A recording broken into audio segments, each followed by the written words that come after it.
London's calling to the faraway town. Now war is declared, and that will come down. London's calling to the old no do do. I don't know the words, so we're going alone. The ice age is coming, a sun's souvenir.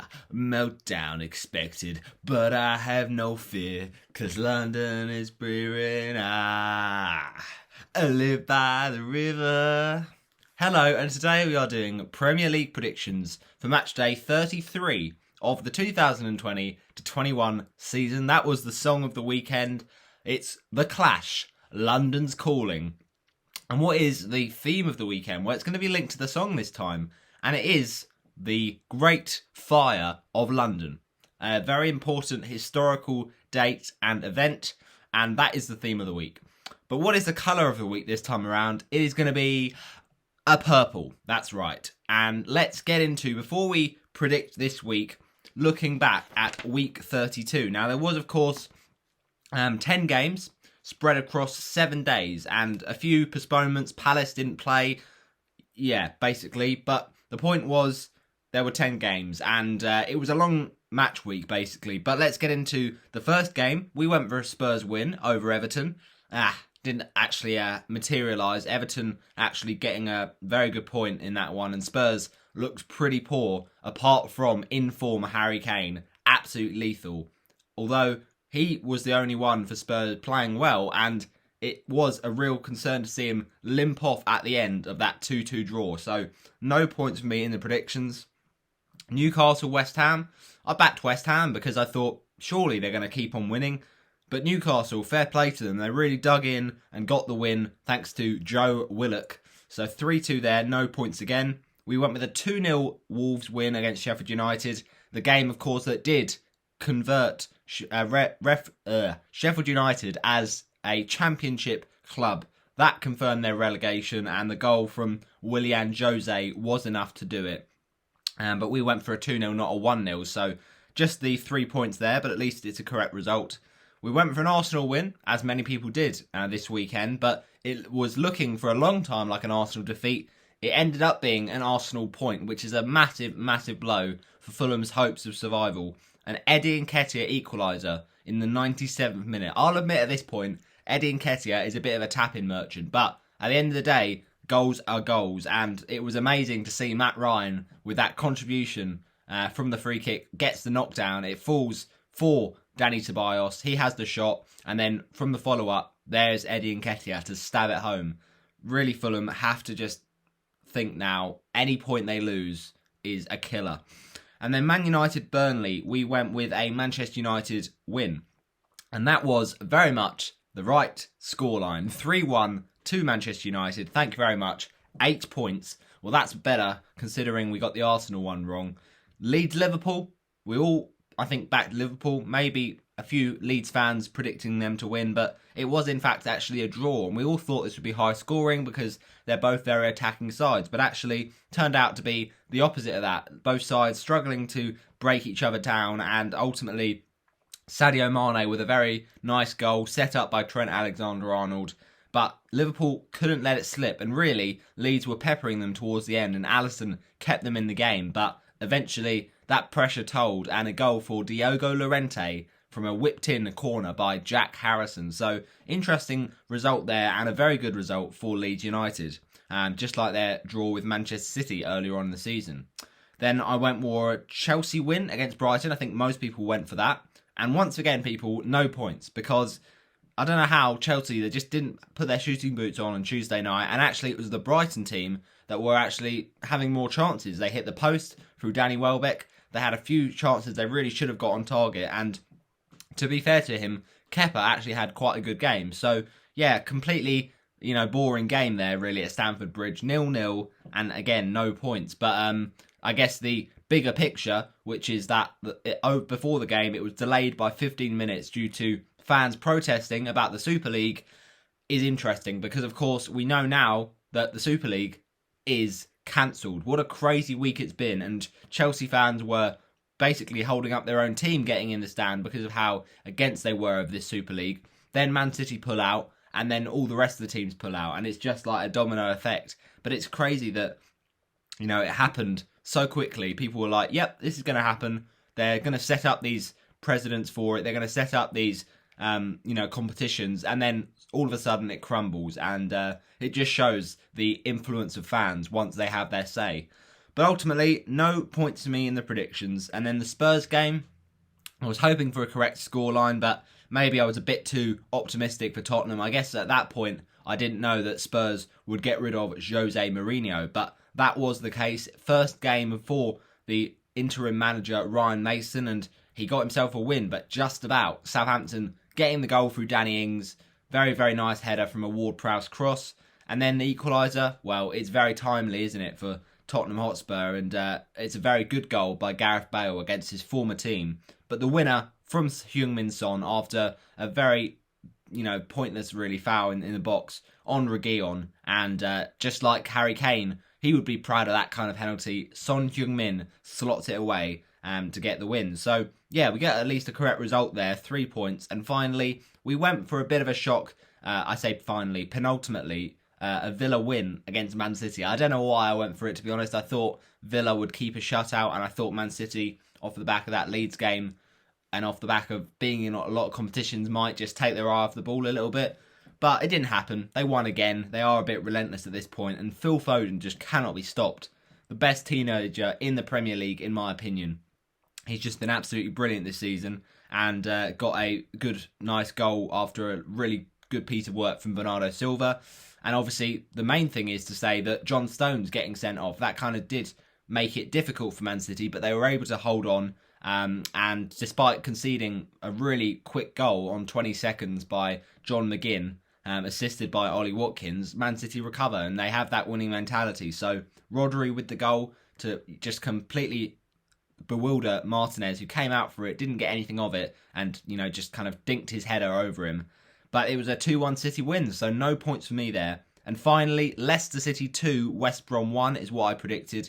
It was in fact 3-0, so the right amount of the goals, but I just didn't think that Leicester would keep that clean sheet, and fair play, Leicester really did batter West Brom, and West Brom really have a mountain to climb. They've been recently in form, much improved, but it just seems too difficult right now. They need about 9 or 10 points to get safe, and they've got a total of 5 or 6 games, I think 6 games left to try and do that. So at this point, it's a difficult uphill battle, but that was ending at least on a correct result, and basically, all in all, it was a pretty bad week, but at least we got our correct score in there from that Manchester United game. So we finished the week on 17 points.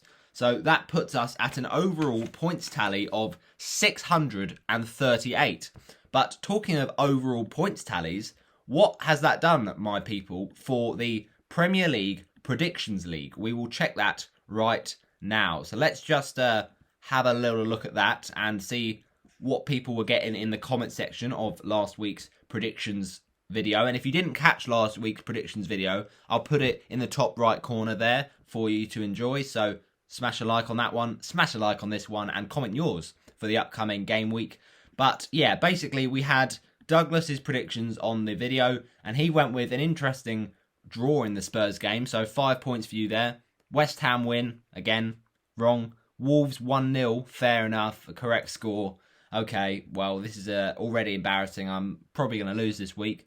But that puts you on a very good 13 points. You went with Arsenal, as many people did. No, Man United, Burnley, you did get a correct goal difference. So fair enough. That means you're on to 18 points. You've now surpassed my score already.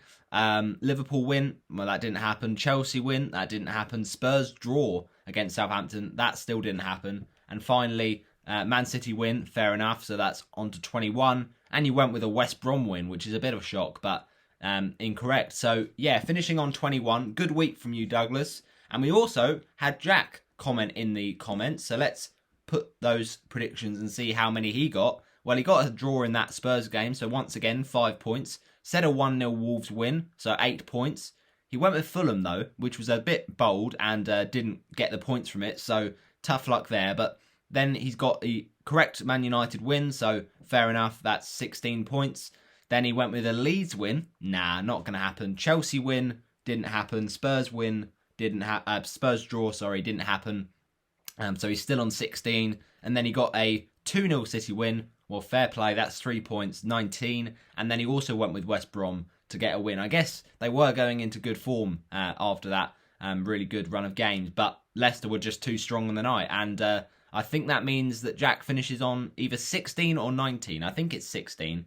But I might have miscounted that. So let me just double check that for you people. We don't want the predictions to be misrepresented, I'm sure.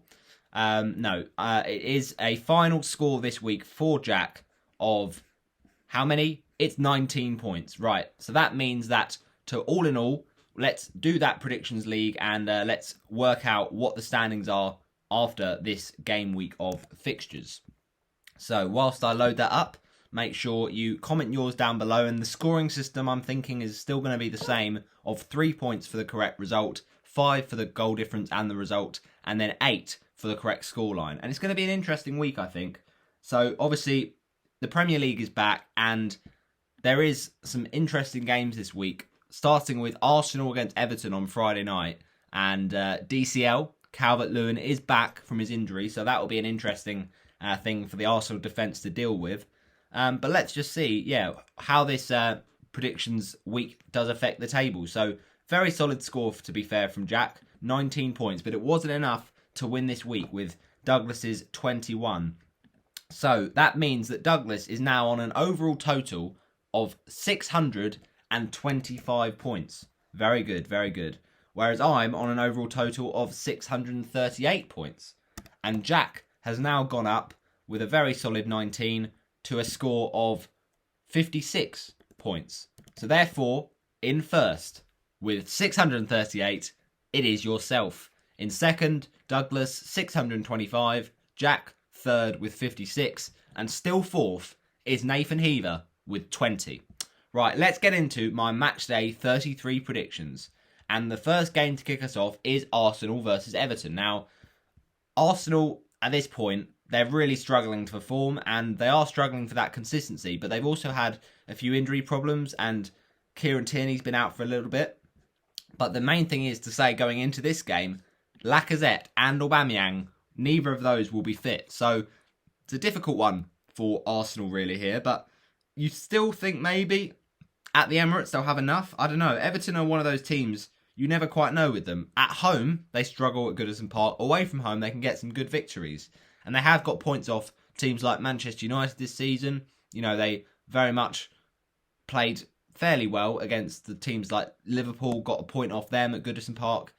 But, I don't know, I feel like Arsenal at home, you'd fancy them to just edge them out. And yes, with Calvert-Lewin returning, maybe they'll be a bit stronger. But I just feel like right now this Arsenal defence is struggling, and they probably won't keep a clean sheet. But just because of how nervy the game it will be, I think that neither side will be a fantastic form. So I'm going to go for Arsenal 1, Everton 0. And I think that, Gylfi Sigurdsson could easily get involved once again. He's been scoring lots of goals.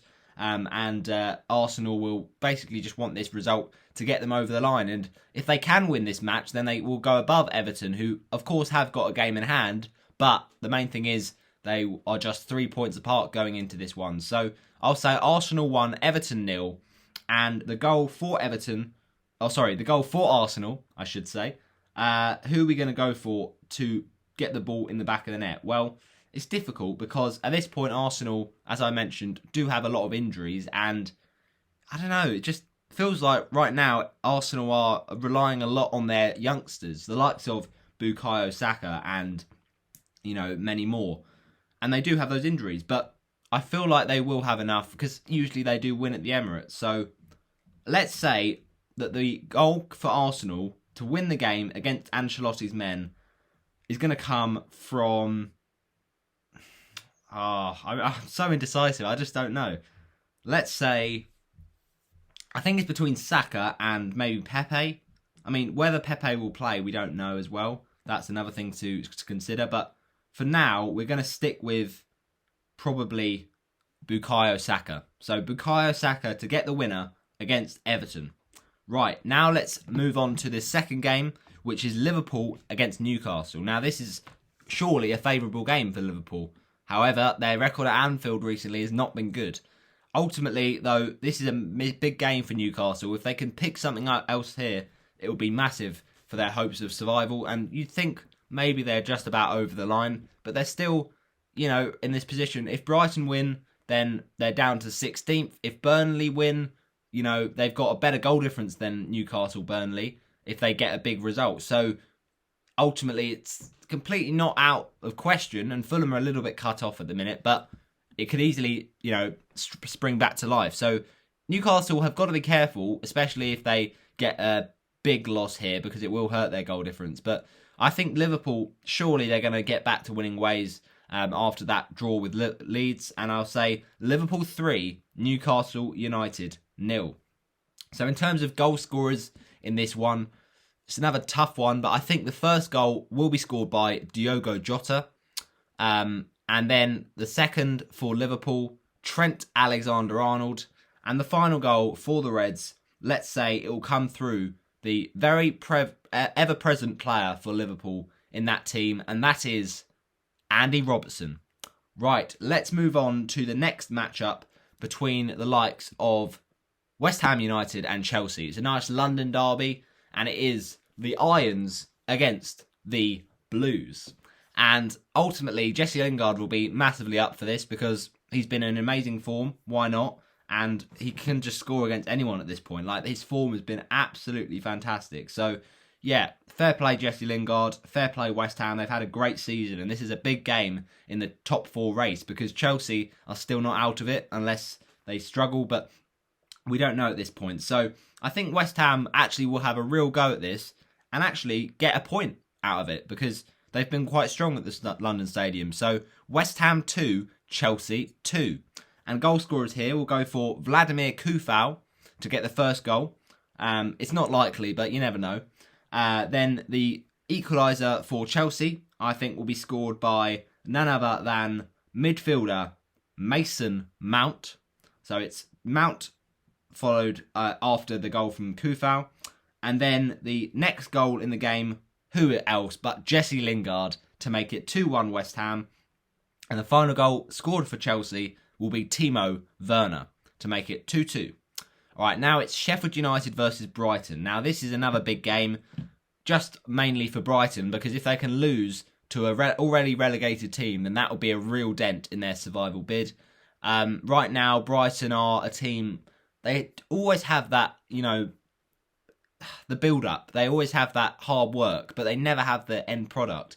And they've just struggled for a goal-scoring, consistent striker that has been able to do fairly well in this division. So, yeah, I just think they are struggling with goals right now. But if they're going to have a win against any team, you'd think it would be this very much belittled and very much low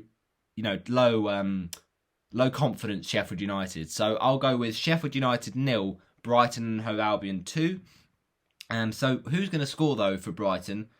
I'm going to say that the first goal of the game is going to be scored by Danny Welbeck. And the second for Brighton, let's say it's going to be through defender Veltman. And now we've got the game between Wolves and Burnley. And this is interesting, obviously. It's quite tight in the recent games between these two sides.